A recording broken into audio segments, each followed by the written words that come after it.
Why were these guys willing to give their lives on a daily basis to have independence? What caused it? Can anybody tell me what the primary cause of the war was? I knew you were going to say that, but no. States' Anybody rights. else? States' rights? What states' rights? What's states' rights? The ability to govern themselves without No. Washington. Free slavery. No. I'm going to tell you, I'm going to answer this thing for you, but I want to give you a little background information on how it came up to that and how I got involved in it. Most of you know that I was involved in the band in the United States at the beginning. And it almost seems like a suicide thing to take command, to refuse your enemy that outnumbers you 3 to 1 and take over command. And so there's certain things that I think will help you understand the decision making of this. I was born to Henry Lee II and Ann Carter Hill Lee. Now, I was the 8th child of my mother and the 11th of my father. My father was a widower when he married my mother. My mother, after 8 children, was a very frail lady. And growing up, I became her caregiver. I was the one that stayed with my mother. In return, my mother was a very intelligent lady, and my mother became my educator. My mother was very fluent in not only English, but in French and Latin as well. And so she was able to teach me what would be equivalent to probably to advance my education. At the time I was born, my father happened to be governor of the Commonwealth of Virginia. My father was a businessman, not a very good businessman. He had foresight. Unfortunately for the family, he was too far ahead in order to do any good. His plantation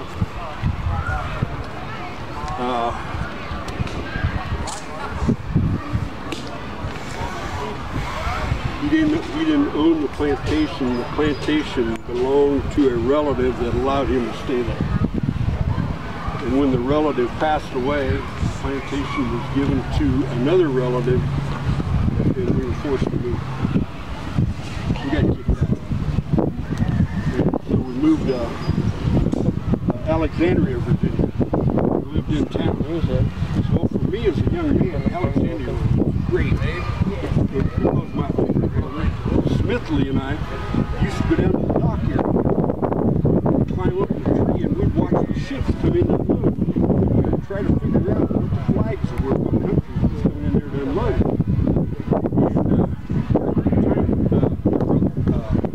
And Smith was shared the same father in different rooms, but we were the best of friends. And later in life, when my mother got to the point to where her health was really going downhill, and she told me that, Robert, I don't have funds for their education. Your brother has suggested that you might be able to get an appointment to West Point, and so the government would further your education, and then you would have a job. And so Smith was home, and it's, you just can't walk the gates of West Point and say, I would like to sign in and go to school here for 4 years. You have to have political background and letters of recommendation to the college in order to get in. And I said, I don't know where to get that. And Smith says, I'll take care of that for you. Smith was in the United States Navy at the time. He got letters from congressmen, representatives, and The very first interview, I was allowed to go to West Point. 4 years of West Point.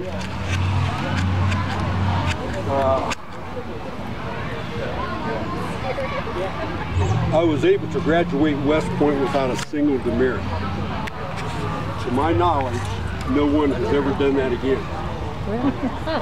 You want to know how that happened? My mother taught me two things, and she was telling me over and over for the whole time that she was teaching me.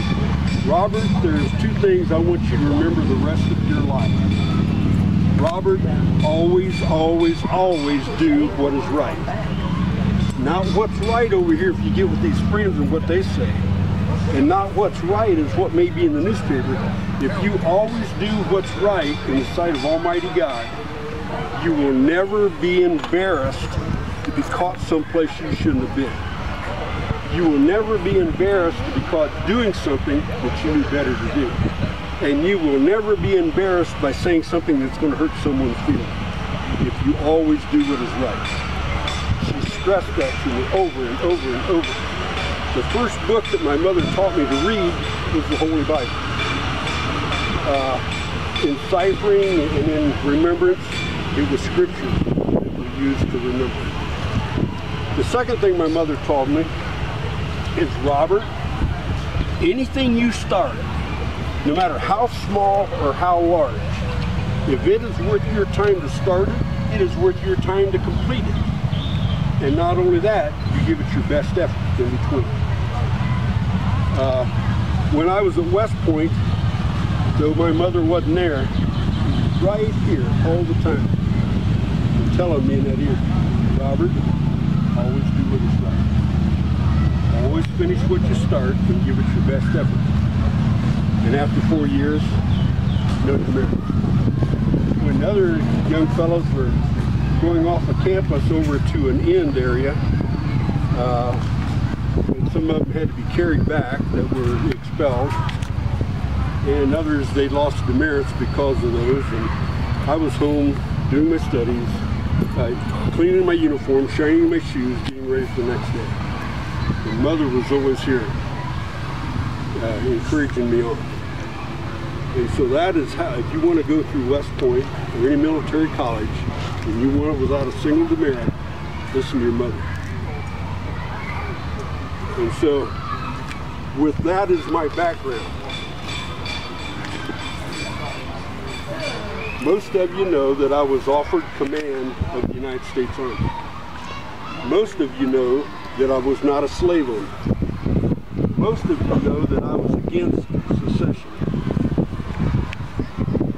And so why would I go with this Confederate Army when what you've known from your history books say that's what it all represented?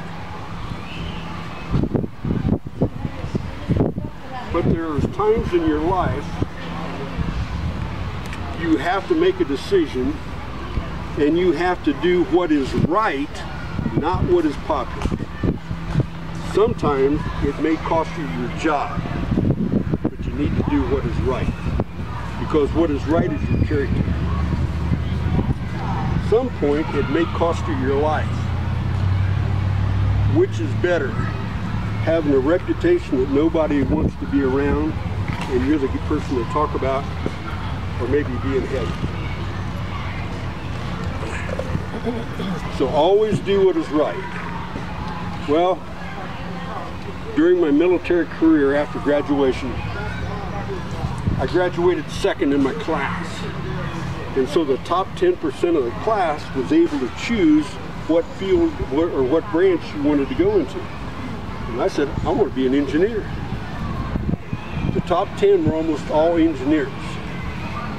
Then if you were in the next group, you could choose what you wanted to be. Everybody wanted to be artilleryman. It takes a pretty smart person to be an artilleryman, to be able to figure out the range, to be able to, how far do I cut the fuse so it'll explode when it gets down there. It takes a mathematics student to be able to figure that out. The next group, that is the first half of the lower half of the class, may not be really energetic, but they're not totally lazy either. So they'd rather ride horses. So they are now cavalrymen. And if you were at the bottom of the class, you were an infantry officer. You know, we go into a war, we got another class going to graduate. If something happens to you, we're going to be able to replace you. So it's not like it's going to stop. And that's why the most of your casualties in infantry is caused by that. But so I decided I wanted to be an engineer, and I was assigned. One of my first jobs was on the Mississippi River. The port at St. Louis, the way the current was coming down the Mississippi, when it would flood and take the topsoil off the farmlands, it would deposit it right in front of the port of Mississippi, or the port of St. Louis, and ships could not come into port to unload again. And so I was sent there to try to figure that out, and I studied the water current, and I watched how the bends in the river came down, and I decided if I go down there right at that bend and put a couple long piers out into the water at an angle, that is going to break that water and force it to the other bank. In a very short time, what used to be deposited in the port of St. Louis is now in the Delta area. It cleaned it all out.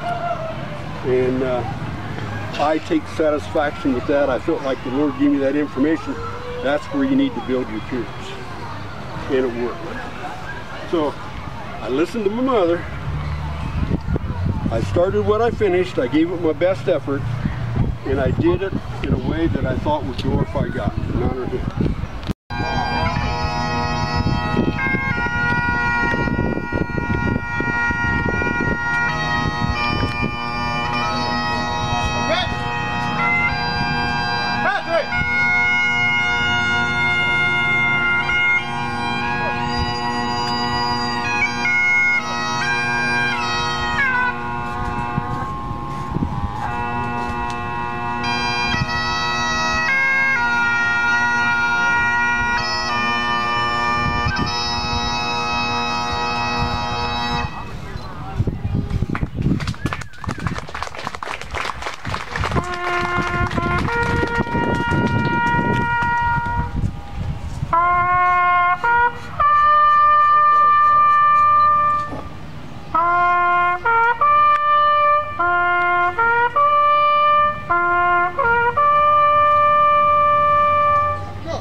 I came back alive. There's lots of young kids. Lots of young kids. There's about 8 on Confederate and 6 on the Union, and 2 cannons on one field and 2 cannons on the other. That's the Union. That's the Confederacy. It is. All right. All right. Well, bye.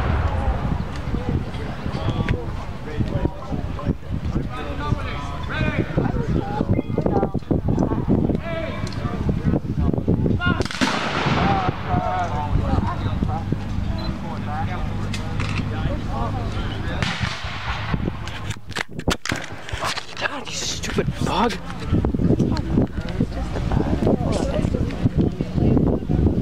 Let me try my camera. Why is your camera wet?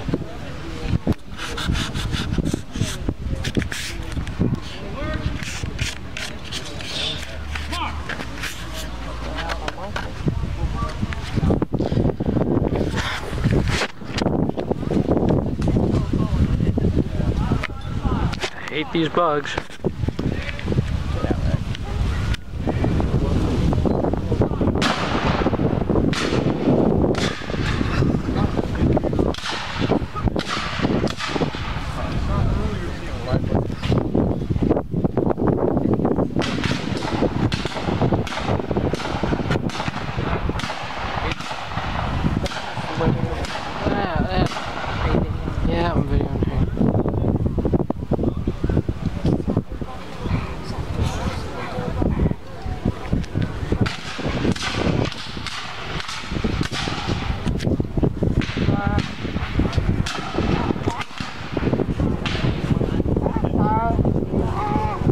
keeping my wrist strap on. I'm putting my strap on because of that.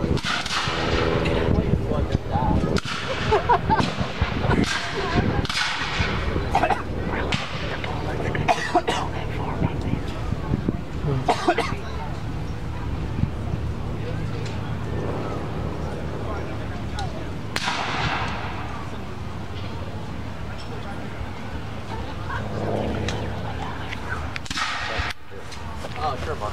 Anytime. Independent fire. Independent fire.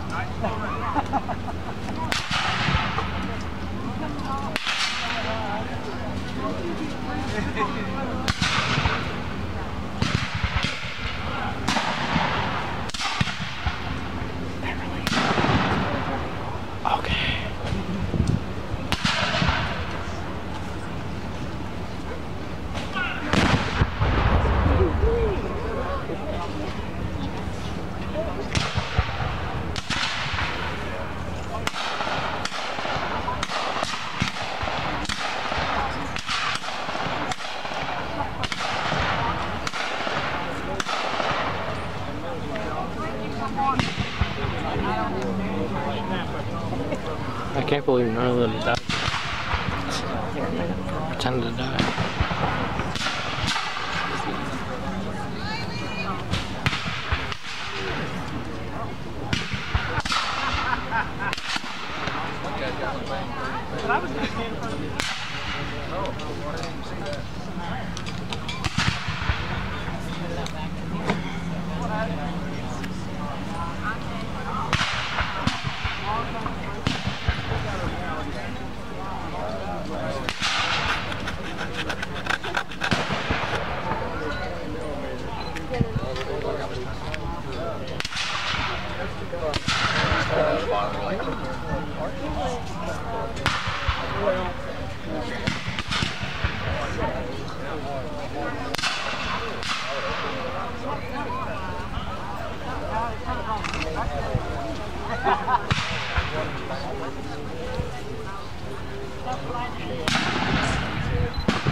They're retreating.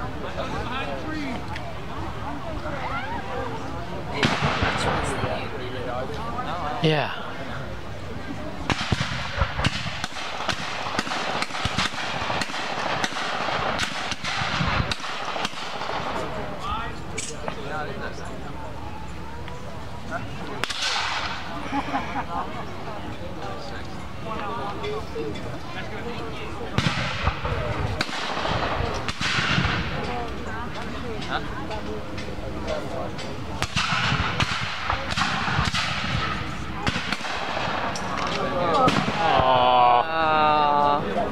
Captain's dead. Be hot in the sun too.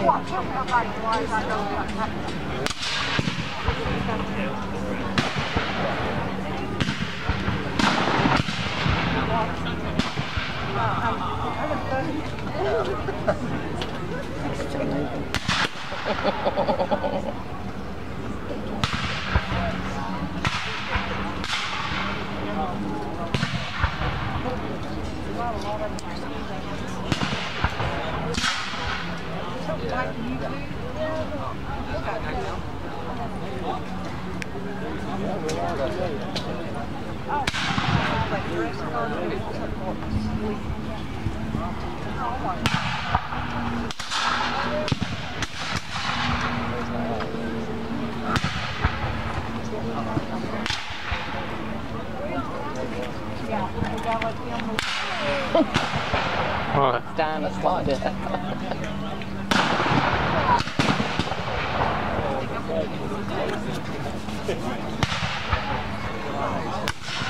I thought the Union was supposed to win. No.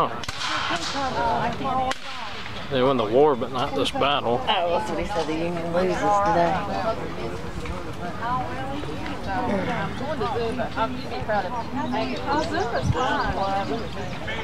One guy down there.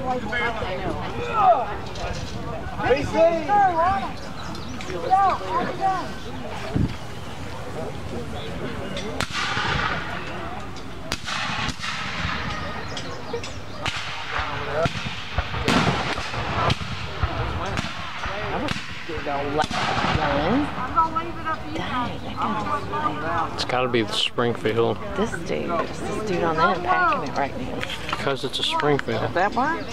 Yeah. Definitely loud.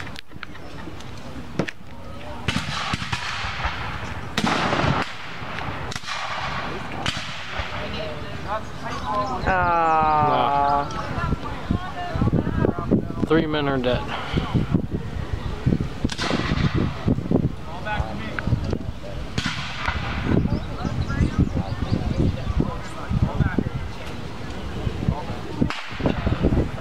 I'll watch a Civil War movie when we get home. Yeah.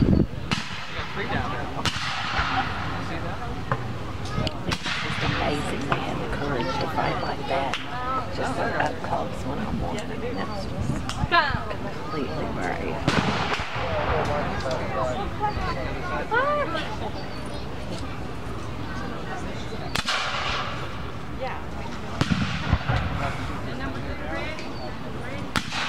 Cannons.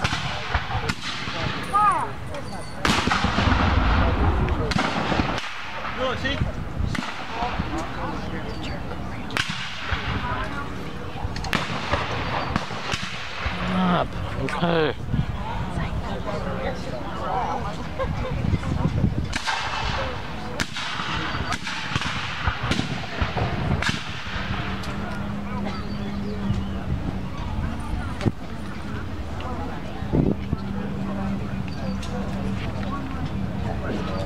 Hey, the dead guy is adjusting his hat. Huh? The dead guy was just adjusting his hat. Wake up, soldier! God, that's gonna be hot in the sun.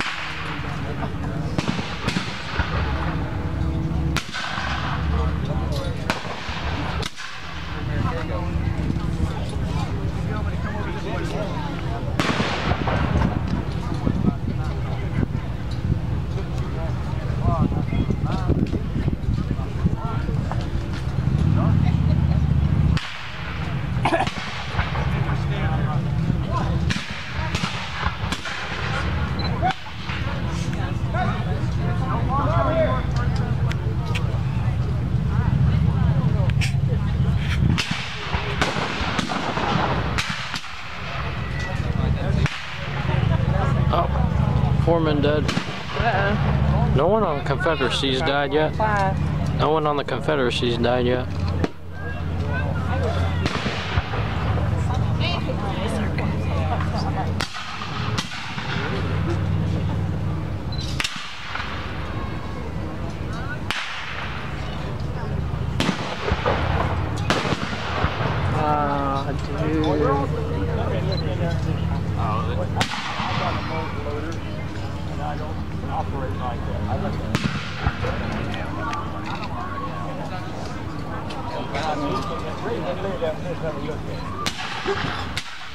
They're bad saying.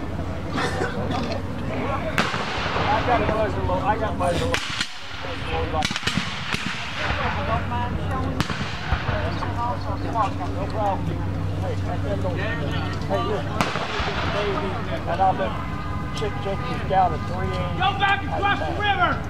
3, 6, Leave these people alone!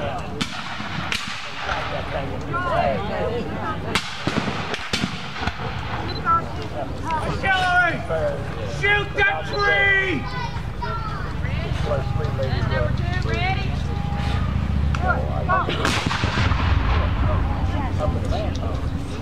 Clean and secure right now. I'm securing home. And I looked down there.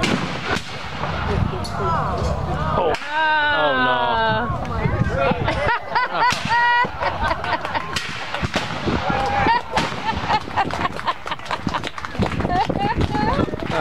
That was great.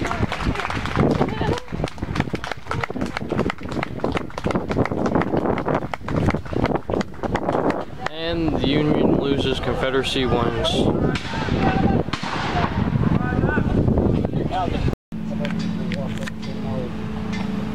This is gonna be loud.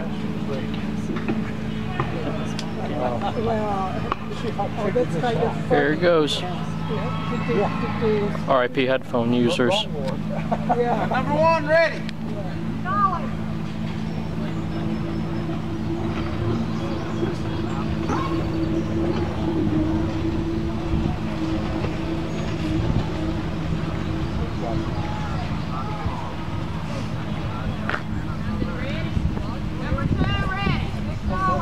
Here it goes. Fire the battery! Fire!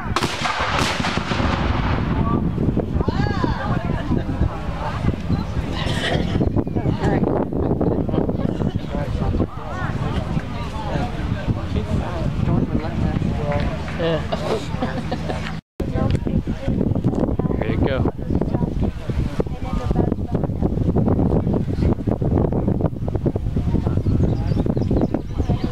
Yes.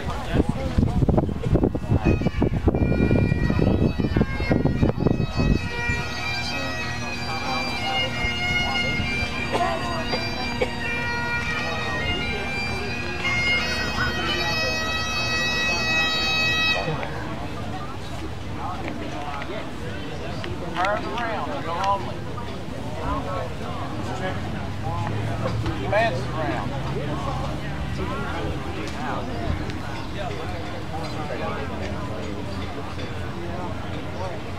See, attach that rope to the back and it'll blow it up. There you go.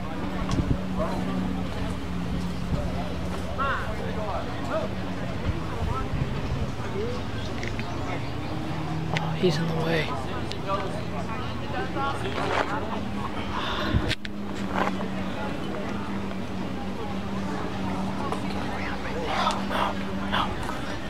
It's alright.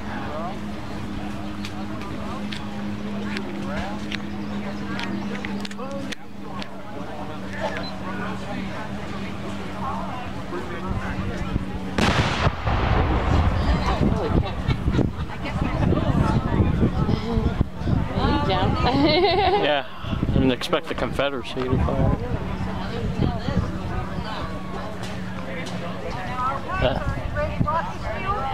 That was the Confederacy. Attention battery! Loud! Face round! Fire the round.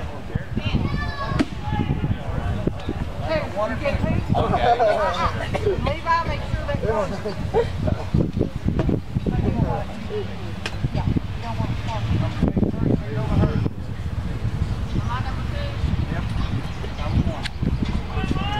What?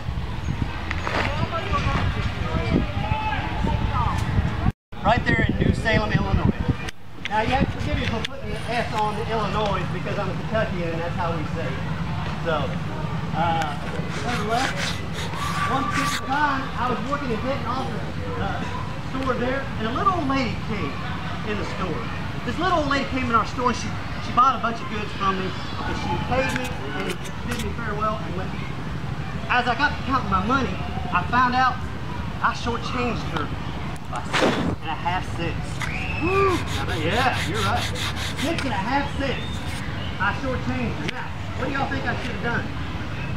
Do you think I should just pop that old money and said, yeah? No, that's right. What I did is, believe it or not, I shut down that whole store, walked 4 miles to her place. 4 miles to her place. Knocked on her door, she came to the door and she said, what are you doing here? And I said, ma'am, I owe you. She said, you didn't have to do that. That's not necessary. And I said, ma'am, I cannot live myself. I did not make good on myself. And so therefore I paid her 6.5 cents. Just between you and I was hoping, I lingered around a little bit hoping that she'd keep me for supper. She didn't. She scooted me out. And so I went back home. 2 different occasions this happened, folks, in Salem. Another lady came in. Smells like something's cooking. And I found out I shortchanged her when I waited out. There is a campsite over there. What do you think I did? I think she's burning. That's right. I shut down my store again. And made Oh yeah, that's what it is. 2 different occasions this happened, thus giving me the name. Very good. Honest. where I got the name. And it came in well when I started going into politics. There also in Illinois and New Salem, I thought I'd start going into politics, and I thought I'd run for state legislature. And in 1832, I did just that. But Black Hawk Wars came out. Did you know I was in the war? Oh, yes, I was in the Black Hawk Wars. But during this particular battle, it's the only battle I ever saw, though, to be honest with you folks, I was in the Black Hawk Wars for only 3 months. The only battle I ever saw was a battle of mosquitoes off me left and right. And that's about the only blood I saw, too. I was only blessed. I was only in there for 3 months, Black Hawk Wars. And due to this, because I left, when I came back, when the voting came along for state legislator, sad to say I lost. I did not win in 1832. But in 1834, I won. I became the state legislator. I won in 1834. And I started studying law more and more. Now I have to go back a little bit on my law days and studying law. I actually started studying law, believe it or not, right here in Indiana, in your beautiful state. To go back that, I have to tell on myself. I got into a little bit of trouble. See, when I was a young lad here in Indiana, I was ferrying. I had a ferry boat. Right down in Road yonder here, not too far. And it was near the Anderson River.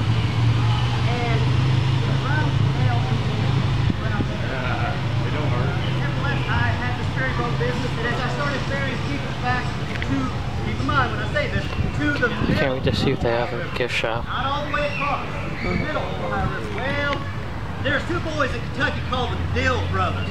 And these Dill Brothers, they heard about this, and they had a ferry boat business too that went all the way across. Well, you know what they did?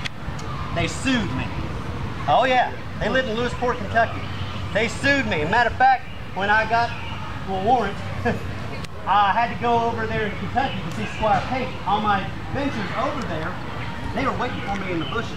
They were getting ready to jump me. Well, when they saw that I was 6'4", walking on that bank, they said, "Yeah, we'll just take him to court instead." Smart man. Well, the Dill Brothers, they sued me, and I went to court. When I went to this court, I stood before Squire Pate. Squire Pate heard all their testimony. Then he got to me. "Mr. Lincoln, how do you say?" I said, "I'm innocent, sir." I said, "These men claim that I was ferrying people all the way across the river." He said, "Were you not?" I said, "No. I was only ferrying people back then on the Indiana side, up to the middle part, and letting people get on steamships that way." He heard this. He looked up the law. The law said nothing about it. Guess what? Innocent. I got off on that one. So I got off, and he was so impressed by it that he said, "Mr. Lincoln, you should think about going into law." Now at this time, I was only, again we're going back, so I was only about 15 years, you know, around 18 years of age. I was young. And so I started going to what they called court days back then there. And I loved court days. I watched them. I would travel oftentimes 30 miles. I would walk all the way to Boonville, Indiana, just to watch the court days there. And I got to know a lot of the lawyers. And a lot of the lawyers would let me borrow books, which I love to read. And I borrowed books from a neighbor named David Thurman. He gave me books. I just borrowed from John Pitzer, who lived in Rockport, Indiana. He lent me some books too. So, a lot of neighbors around the area is where I started here in Indiana. I started reading on law. Well, I started studying law again in Illinois, and then from New Salem, well, I ended up moving to Springfield, Illinois. Now let me tell you, I told this story briefly. I didn't think I did too well going to Springfield. Let me tell you folks something. When I got to Springfield, not only was I poor going that, I was on a bald mule. That's the only nasty bald mule. All I had was in my saddlebag. When I got there, I thought I messed up. When I got there, a little old lady came up to me and she said, "Sir, you're the ugliest man I ever saw." I said, "Whoa, I'm sorry, ma'am. I can't help the way I look." She said, "Well, you might go home." Maybe. So I thought I'm going to look like rock. Well, I went there and I found a place, a general store, where a gentleman from Kentucky named Joshua Speed. I told him that I had a place to stay. I said, I'd be glad to. Now he thought I had all these belongings in the wagon and all I had was just what I had in my saddlebag. I grabbed my saddlebag, threw him in the corner and said, speed, I moved in. So, that's how I came to Springfield, Illinois. Now while I was there, I started studying law. I took the bar exam, I passed. I was then also into politics. You heard about me being a state legislator. I can still smell that fire. At Springfield, where I met a fine lady. And that lady was named Miss Mary Todd. Perhaps you might have heard of Miss Mary Todd, my wife. Let me tell you how I met her. I met her at a ball, her sister's ball. And when I got to this particular ball, I'm going to tell you all something about Mr. Lincoln here. I'm going to tell you a secret I don't tell anybody else. Don't tell me. I didn't know how to dance. And when I got there, I saw her. And you know what? I can't finish this story either. I need help from somebody. Somebody who wants to help me with this story. You want to help me, honey? Okay, come on up front.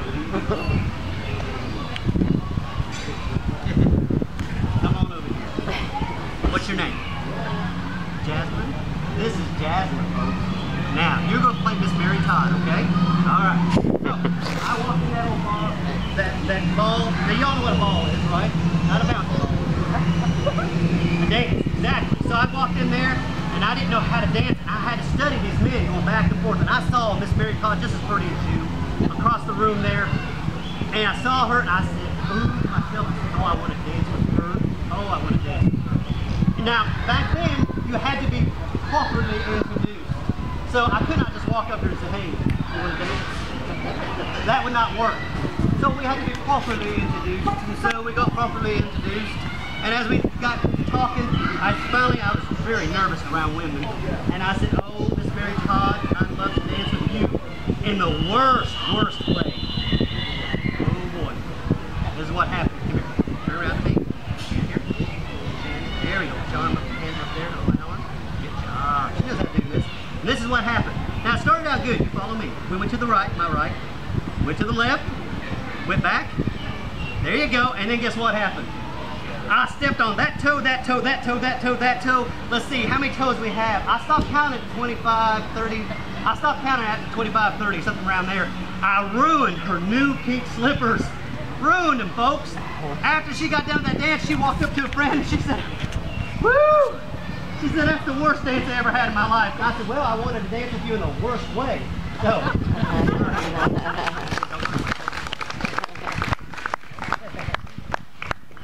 Well, I must have done something right, because after some time we got to courting, and I'm going to tell on myself, we got to courting a little bit, and then, well, because of my nerves, we got engaged. Now, that's true. We got engaged, and after we got engaged, well, I got really nervous, because she came from a very prestige family. I'm going to give you a little background, just brief. She came from Lexington, Kentucky. Her family was very politically connected. In fact, her family knew, true story, knew Henry Clay, the Henry Clay. Invited him over for supper. I mean, she went over to his house for supper. She was so educated too, she could speak French. She could read just as well, if not better than I. And so she was very well educated and very well politically connected. So, I was very intimidated. After some time, I told her, I'm just too nervous, and I broke off the engagement. I know, ladies. Come on, get on her side. Ooh, yeah. I know. I broke off the engagement, and I went to live with Joshua Speed for just a couple of weeks around this area, actually, at Farmington. I stayed with him, and I saw how happy he was. No, I don't. And he said, Lincoln, he said, go take that woman and make her 25 William Street, Tyler Avenue. Remember when we go down Barksdale Road to see Tyler? That's right with Farmington. 18 months apart. Yeah, this one reminds me of camping. Makes me want to go back to Green Lake or whatever, Barren River. She says no. So nevertheless, I went back to her and we got re-engaged and we got married on November 4th, 1842. Oh, these are some of my happiest times. Hard times too, don't get me wrong. I often said that sometimes was my... Now, did I like fighting, folks? No, I did not. And I'm not going to do this. Just calm down. Just stop. tell you what, I'll keep doing it the way he did. So finally I said, okay, Jack, okay, I'll take you up on your offer on one condition, and that is wrestling.